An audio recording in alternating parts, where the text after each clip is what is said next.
Hi, my name is Ty. I was born in New Jersey, but I grew up in the Caribbean island of Antigua. My parents moved there when I was about 6 months old, and I grew up in the ocean playing in the waves and learned how to windsurf at the age of 12 years old. But I did have a fear of the ocean, as my mom led us to watch Jaws at about age 11, and I was convinced that Jaws lived just off the shore. So every time I fell off, I'd scramble to get back on my board real quick. And I also had a fear of people. I grew up a little bit insecure as I was a minority in my school.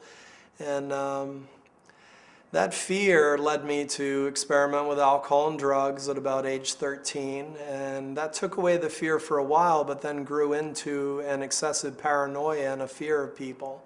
So I started competing in windsurfing, and because of this fear, sometimes I wouldn't show up for my event and I'd go out and just get high. And eventually, I heard this voice telling me to drive my car off a cliff, and I decided to get on my knees and cry out to a God that I really knew nothing about. And when I did that, I heard a still small voice speaking to my heart telling me to go into a rehab program. I went into that rehab program and I learned about this man called Jesus Christ who claimed to be God. I offered my life to him and he changed my life.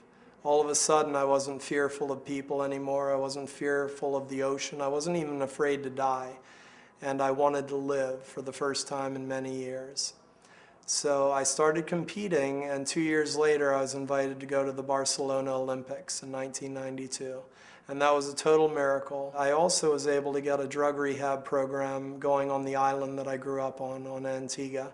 And a famous musician put up a lot of money, millions of dollars of his own money to build this rehab. And now many people come to the island to get help for their problem. And it's been 18 years since I did drugs or alcohol, and I can honestly say that today Christ is my life. And I'm very grateful to him and for what he has done. He's truly worked a miracle in my life.